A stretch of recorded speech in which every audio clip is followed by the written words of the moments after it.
Welcome. Welcome to this weekly series to address the mental health crisis we are experiencing today as a result of mental pathology in politics. I am Dr. Bandy Lee, forensic and social psychiatrist, president of the World Mental Health Coalition, and convener of the 2017 Yale conference that led to the New York Times bestseller, The Dangerous Case of Donald Trump. 27 psychiatrists and mental health experts assess a president. My colleagues and I came forward in unprecedented ways because of the unprecedented dangers that we saw and the critical need for our expertise. But we were also silenced in unprecedented ways because, like in all authoritarian times, truth, which empowers the public, had become a threat. Amid this silencing, the dangers could only spread, as illustrated in my latest book, The Psychology of Trump Contagion, an existential danger to American democracy and all humankind.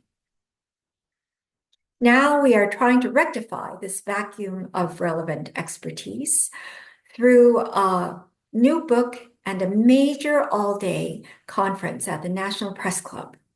For more information, please visit the bottom of this video, as well as my newsletters, or you can visit my website at bandylee.com.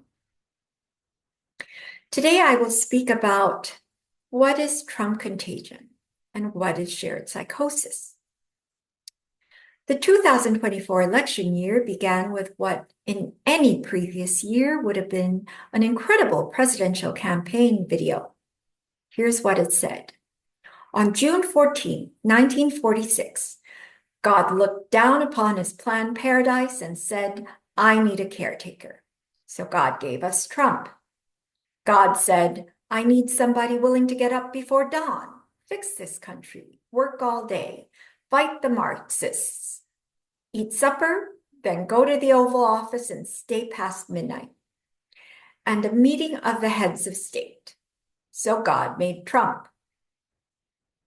In any other era, claiming to hear the voice of God that is telling him he's the chosen one would evoke for most people a psychiatric patient needing hospitalization.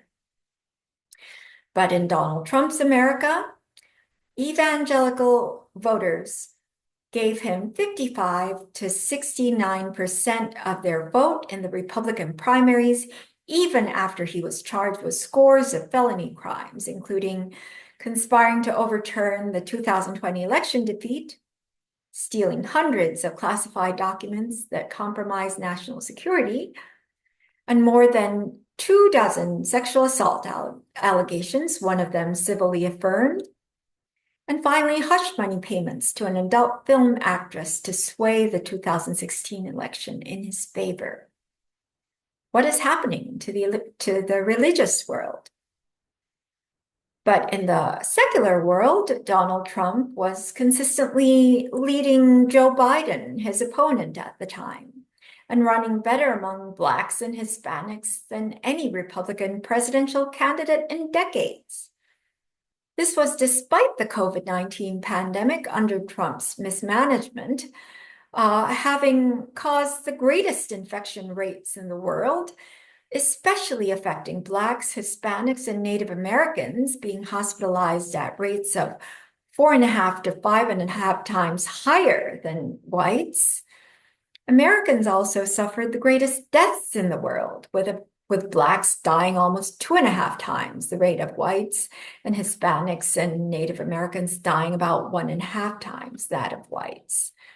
Attacks against Asian Americans jumped by over 800% in some areas because of phrases such as China virus and Kung flu. So what is happening here? Even the legal world seems to have gone out of its mind. Court decisions in the Georgia election fraud case, the District of Columbia insurrection case against the government, and the Florida classified documents case all purposely held up the trials to ensure that Trump's most consequential criminal prosecutions would not even begin before the presidential election. What is happening here? but criminality taking charge of the highest courts and insanity running the asylum. And this is without going into the Supreme Court decision, of course, to grant absolute immunity for official acts of a president, specifically alluding to Donald Trump's insurrection against the government. Jung noted in The Symbolic Life, indeed, it is becoming ever more obvious that it is not famine, not earthquakes, not microbes, not cancer, but man himself who is man's greatest danger to man, for the simple reason that there's no adequate protection against psychic epidemics, which are infinitely more devastating than the worst of natural catastrophes. The supreme danger, which threatens individuals as well as whole nations, is a psychic danger. Reason has proved itself completely powerless precisely because its arguments have an effect only on the conscious mind and not on the unconscious. It is therefore in the highest degree desirable that a knowledge of psychology should spread so that men can understand the source of the supreme dangers that threaten them. Not by arming to the teeth, each for itself, can the nations defend themselves in the long run from frightful catastrophes of modern war. The heaping up of weapons is itself a call to war. Rather, must they recognize those psychic conditions under which the unconscious bursts the dikes of a consciousness and overwhelms it. These are the words of Swiss psychiatrist Carl Jung, who outlined what happens in what I've been calling a mental health pandemic or Trump contagion. What do I mean by Trump contagion? I'm referring to an emotional contagion that happens arising essentially from and through Donald Trump, and primarily among his following, but eventually across the entire culture. Now, there's a growing body of neurological and physiological literature that describes the phenomenon of contagion. It can be emotional, behavioral, cognitive, but we see that contagion happens in general through what is called mimicry, mirroring, feedback, and conformity. But I won't go into the details there. What I'm trying to illustrate is that there are mental symptoms that can spread throughout the population, not by virtue of rational persuasion, certainly, or by even informed consent. The influence can be benign, but we find that contagion is much stronger when there are negative emotions involved, and certainly when there are frank symptoms that are involved. What are some of the symptoms that can spread? Paranoia, delusions, violence proneness. And this is a phenomenon that I've seen a great deal because of my work in public sector settings. I have worked in prisons and state hospital settings where individuals can go for long periods of time without treatment and have very severe symptoms. And what we see is that what we would probably expect, that the healthy individuals would make the severely impaired individual better. That usually doesn't happen in the absence of proper psychiatric intervention. What actually happens is that the person with severe symptoms actually spreads their symptoms first among those who are predisposed, and then later even among normal individuals. So I've seen cases outside of Boston. There was a family once where the dominant person in the family, who was the mother in this case, had schizophrenia. And the mother eventually affected the entire family, even those who were normal and, well, actually all of them were normal without symptoms. beforehand, they came to adopt even bizarre delusions by her that aliens were invading all their neighbors and taking over their bodies. This was believed by the entire family. Now, what do you do in such a situation? You actually take a careful history and figure out who the primary individual is.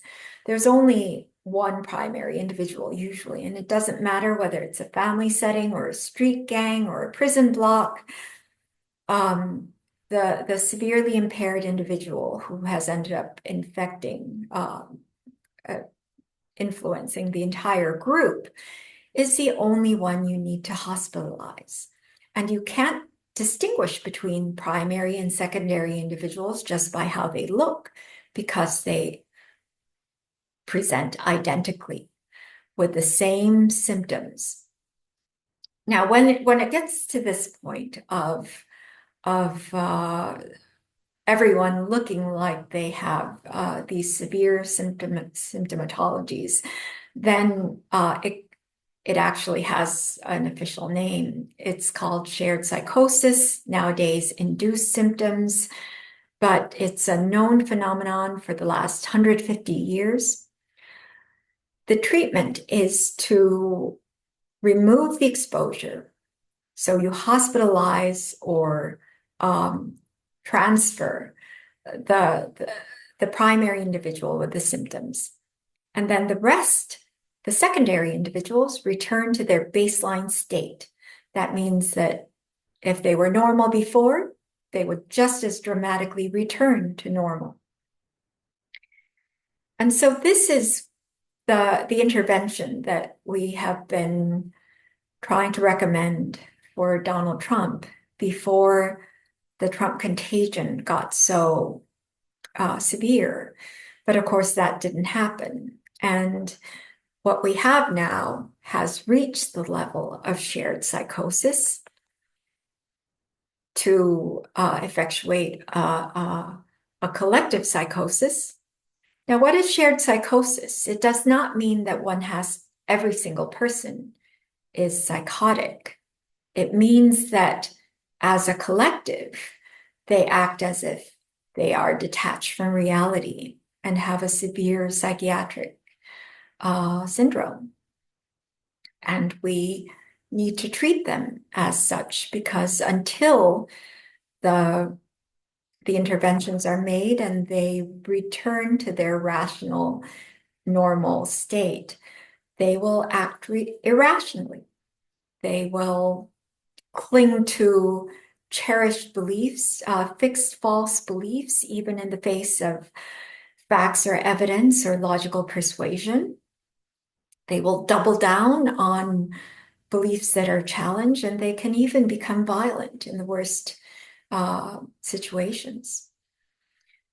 And to hang on to those symptoms and beliefs and propensities, even at the risk of harming themselves or becoming a danger to the nation and even to their own demise. That's how we tell apart symptoms from rational, informed, conscious decision-making. So why is it important to intervene? It is because mental pathology eventually becomes destructive. Its natural destination is destruction and death. And so no matter how fervently individuals may cling to their beliefs, no matter how they truly feel that Donald Trump is benefiting them, as I've experienced with leaders of street gangs, which behave very much like a cult, criminal gangs, or households where individuals have gone untreated for very long periods of time. Those who are espousing these fixed beliefs or these emotional dispositions, whether it be grievances or angry revenge, retribution, criminality. Criminal psychology is also particularly infectious and contagious. And so these kinds of symptoms don't come from rational decision making. There's an unconscious process that spreads the symptoms. And we think of our minds as simply consisting of what we consciously think about or know about, but in fact, far more is unconscious. Sigmund Freud called the mind an iceberg, where 6/7 of the mind is underwater. In fact, neuroscientists have done studies now that state that it's more like 98% of our minds are unconscious. So a lot of the processes are regulatory. They're trying most to avoid pain and to survive in a primitive sense, and therefore they adopt symptoms when there are, especially in the case of Donald Trump, emotional bonds. In fact, the initial stage of spread of symptoms happens with emotional bonds. And while we don't normally think of mental symptoms as being contagious, they perhaps are even more so, because you do not require physical exposure for the symptoms to spread. You only need emotional bonds. And so my main concern since the very beginning was not so much Donald Trump's individual symptoms or whether he would seek treatment for his own care, but rather how much of a danger he would pose to society.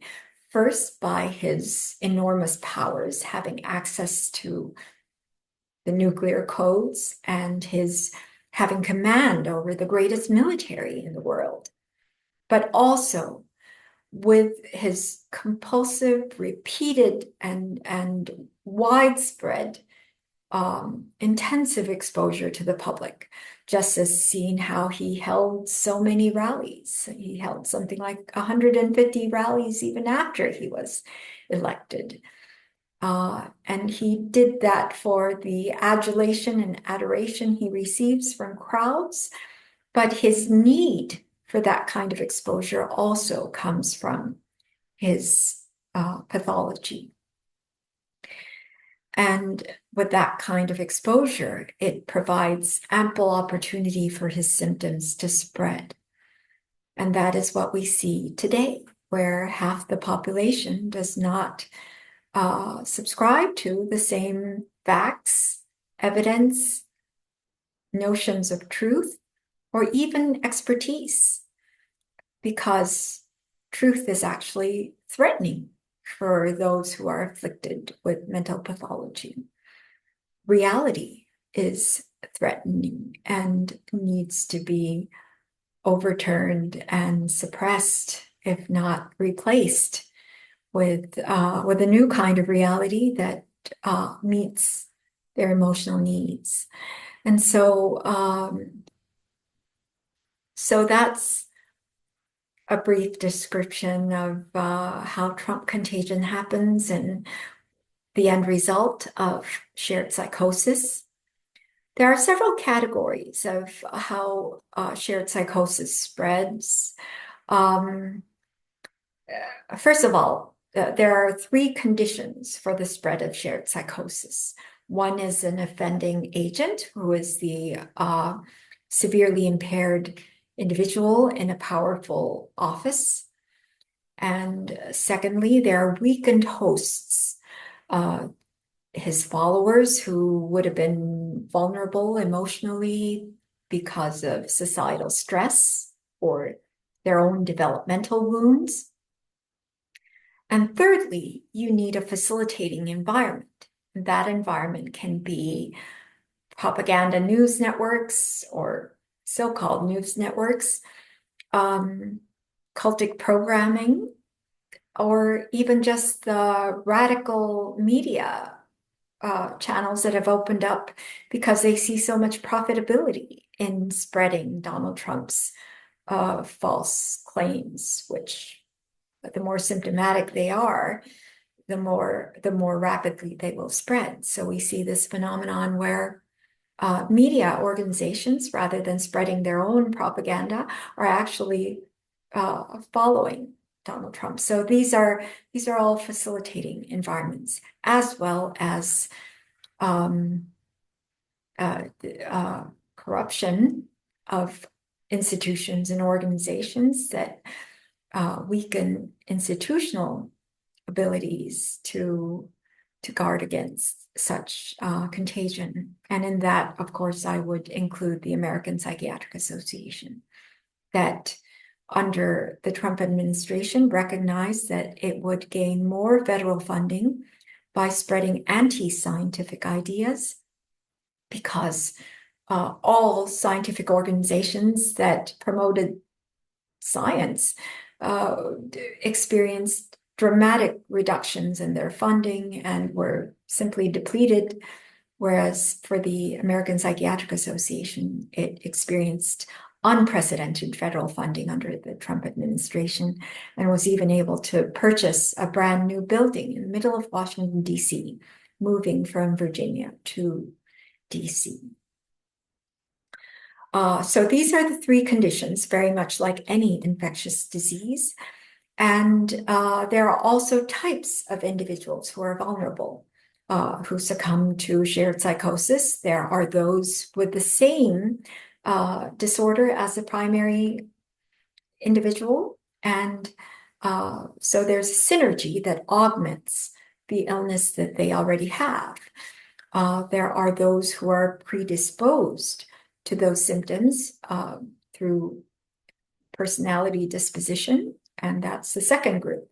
The third group is normal individuals who actually started out with no symptoms, and yet, because of the time of exposure, the duration of exposure and severity of symptoms, they too succumb eventually. And we see from cult studies that no one eventually is immune entirely from cultic programming and the leader's symptoms.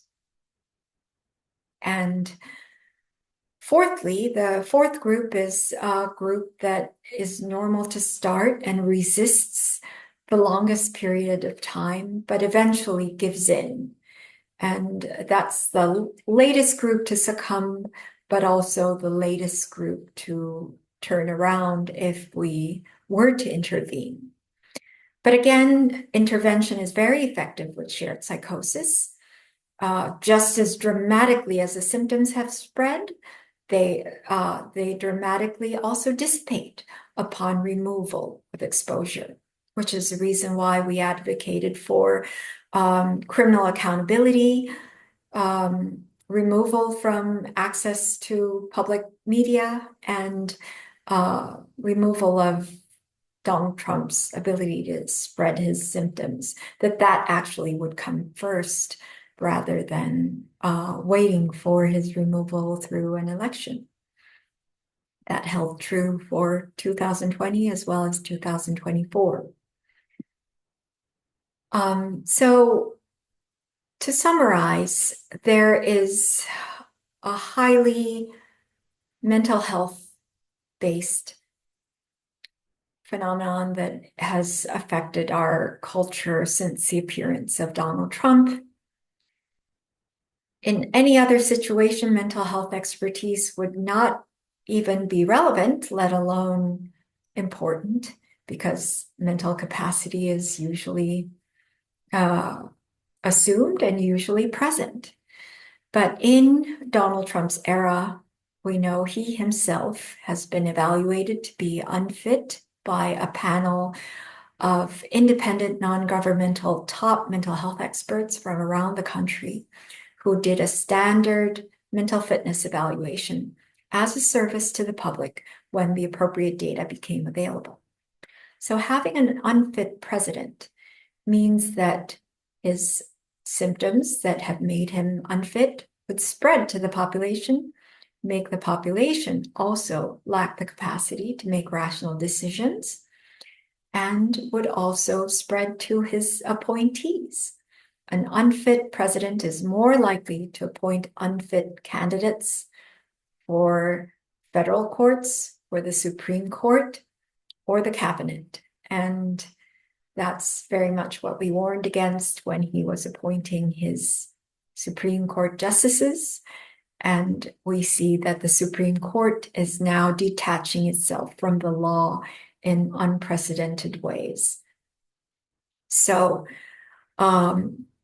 Gustave Le Bon, a French philosopher and thinker, medical writer, stated that ideas, sentiments, emotions, and beliefs possess in crowds a contagious power as intense as that of microbes. So that's Trump contagion in a nutshell. So what do we do in such a circumstance? Of course, the population is suffering. Mental pathology is not benign. Even as the afflicted individuals deny that they have anything wrong with them and insist that they desire to espouse the beliefs that they cling to, it doesn't change the fact that they are suffering. And in fact, if they were ever intervened with, even forcibly, as we do with psychiatric patients, and the symptoms are treated, they often return to thank us for the intervention because they realize just how oppressed their minds were to behave in ways they never would have rationally decided to do. And so this coming September, a little more than a month before the election, we feel we have an opportune moment, especially in the midst of this exciting presidential campaign where Donald Trump is not the leading candidate anymore. But we also cannot underestimate the power of Trump contagion. So we'd like to use this opportunity to hold a major all-day conference highlighting mental health expertise and emphasizing the importance of fit leadership at the National Press Club, as we had done once before successfully the year before the 2020 election. We were considered important enough that C-SPAN covered us for the entire 3 hours, and we hope to do the same. We were told that never before or since have had such a powerful conference happened, assembling 13 of the nation's top experts in all different fields, not just psychiatry or social psychology, but the law, history, political science, economics, journalism, nuclear science, and climate science had all gathered to discuss the importance of fit leadership. We'll be doing the same, assembling the same type of, same caliber and areas of expertise of the nation's foremost experts, as well as a second panel of mental health experts who would be available to give their own view of the situation, as well as answer questions from the audience. They will have put out a new book called The More Dangerous Case of Donald Trump: Psychiatrists and Mental Health Experts Warn Anew. So in this manner, we will try to make up for some of the dearth of mental health education that has been since the intervention of the American Psychiatric Association and the New York Times 7 years ago. And so the public has been deprived. It needs to be warned that Donald Trump absolutely cannot be brought back into the Oval Office again for mental health reasons, public health reasons, and that the 3 criminal trials must all proceed to conclusion. That is our medical assessment based on which the public will be able to choose when they vote, and as well as to protect themselves beyond the election. This conference will only be worth doing if it has the kind of influence and that it must have, and done in a major way, known widely throughout the public. A very generous individual donor has helped us to begin the project, and a gracious volunteer has set up a GoFundMe campaign so that we could raise the additional funds that we need. So please visit our